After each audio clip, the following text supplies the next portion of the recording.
Break के बाद आपका स्वागत है। इन दिनों 200 सीसी सेगमेंट में दो बाइक्स के खूब चर्चे हो रहे हैं। पहला तो है होंडा हॉर्नेट 2.0 और दूसरा है टीवीएस अपाचे RTR 200। लेकिन इन दोनों में से कौन सी बाइक खरीदनी चाहिए, देखिए ये स्टोरी और तय कीजिए।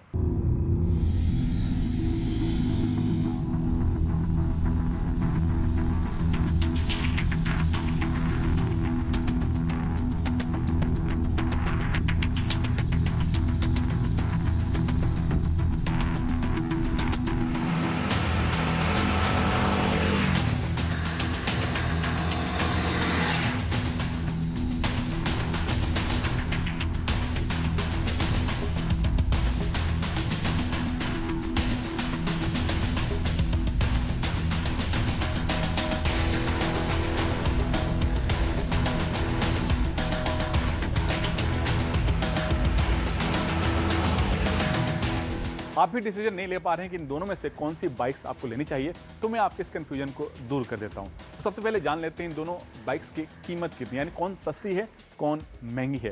तो जो होंडा हॉर्नेट है उसकी कीमत है 1,28,000 रुपये, जबकि जो टीवीएस अपाचे RTR 200 है उसकी कीमत है 1,27,000 रुपये। यानी कीमत के मामले में जो टीवीएस अपाचे RTR 200 है वो थोड़ी सी होंडा से सस्ती है।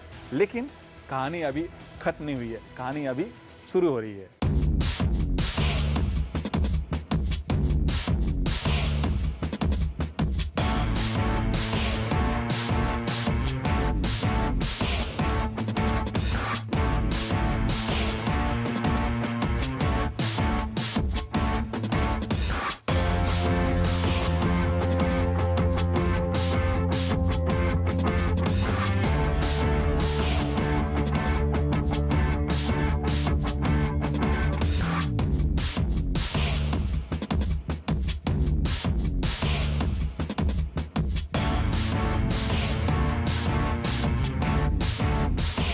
लुक और स्टाइल की बात करें तो दोनों बाइक नेकेड स्ट्रीट सेगमेंट की बाइक हैं और दोनों जो बाइक हैं उनकी जो डिज़ाइन लैंग्वेज है करीब करीब सेम है। यानी दोनों बाइक्स के ऊपर आपको शार्प कट लाइन मिल जाएंगे।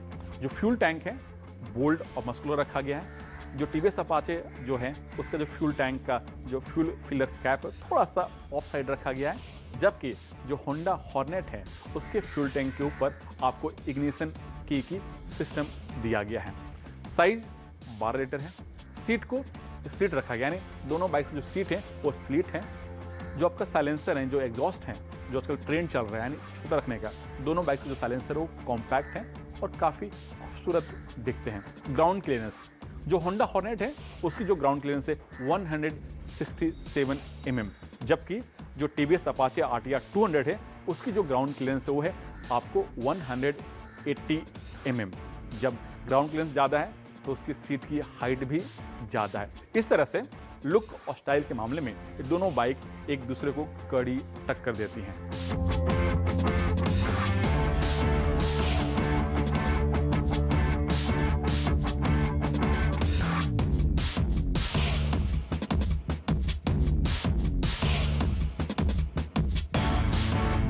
पावर परफॉर्मेंस की बात करें तो जो होंडा हॉर्नेट है उसमें 184 सीसी का इंजन है, जबकि जो टीवीएस अपाचे RTR है उसमें है 194 सीसी। यानी जब इंजन कैपेसिटी ज़्यादा है तो पावर भी आपको टीवीएस अपाचे RTR में ज़्यादा मिलता है। होंडा हॉर्नेट की जो पावर है वो है 17 bhp, जबकि जो टीवीएस अपाचे RTR है उसमें आपको 20 bhp पावर मिलता है। और दोनों ही इंजन में 5 स्पीड गियर लगे हैं और पावर का फर्क पड़ता है टॉप स्पीड पर। जो टीवीएस अपाचे RTR है वो इजीली यानी आसानी से आपको 125 की टॉप स्पीड छू लेती है, जबकि होंडा हॉर्नेट को काफ़ी टाइम लगता है। माइलेज एक सबसे अहम फैक्टर है। तो जो टीवीएस अपाचे RTR है उसकी माइलेज है 30 से 35 किलोमीटर और जो होंडा हॉर्नेट है उसकी माइलेज है 40 से 45 किलोमीटर, वो भी सिटी में। अब सबसे अहम बात कि आप जितने पैसे खर्च कर रहे हैं उस पैसे में आपको क्या क्या फीचर्स मिल रहे हैं इन बाइक्स में। तो सबसे पहली चीज़ है जो टीवीएस अपाचे RTR है उसमें आपको ब्लूटूथ कनेक्टिविटी फीचर्स मिलते हैं, राइड मोड मिलता है, क्लच और जो ब्रेक लीवर हैं वो आपके एडजस्टेबल हैं। इस तरह से ये 3 फीचर्स आपके होंडा हॉर्नेट में नहीं मिलते हैं। टीवीएस अपाचे RTR में एक फीचर्स है जो नहीं मिलता है, वो है आपको USB फोक आपको सिर्फ होंडा हॉर्नेट मिलता है। इस तरह से आप जब इन बाइक्स को खरीदने जाएं तो जो सारे पॉइंट हैं जो मैंने बताए हैं आपको ध्यान रखें, फिर आप डिसीजन लें कि कौन सी बाइक आपको लेनी चाहिए या फिर कौन सी बाइक आपको नहीं लेनी चाहिए।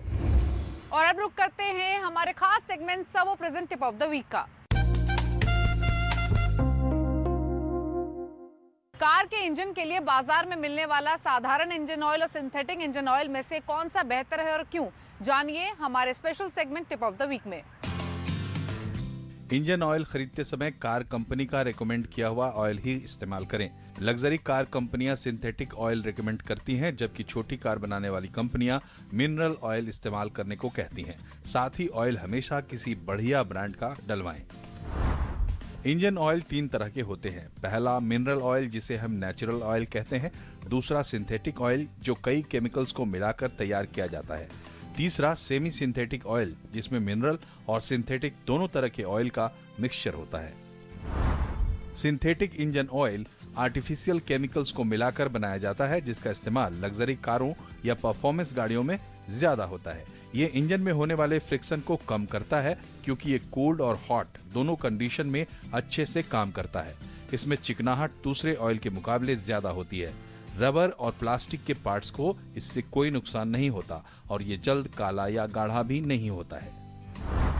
मिनरल इंजन ऑयल को क्रूड ऑयल से बनाया जाता है। ये दूसरे ऑयल के मुकाबले सस्ता होता है, लेकिन इसकी लाइफ भी कुछ कम होती है।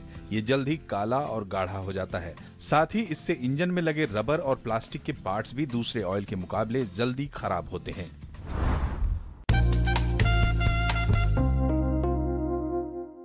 समय हुआ है एक ब्रेक का। ब्रेक के बाद मशहूर ऑटो एक्सपर्ट टूटू धवन आपको बताएंगे सुजुकी जिक्सर SF250 और यामा R15 में से कौन सी बाइक लेनी चाहिए। साथ ही वो तमाम सवाल हम शामिल करेंगे जो आप आवाज ओवरड्राइव के फेसबुक पेज पर भेजते हैं।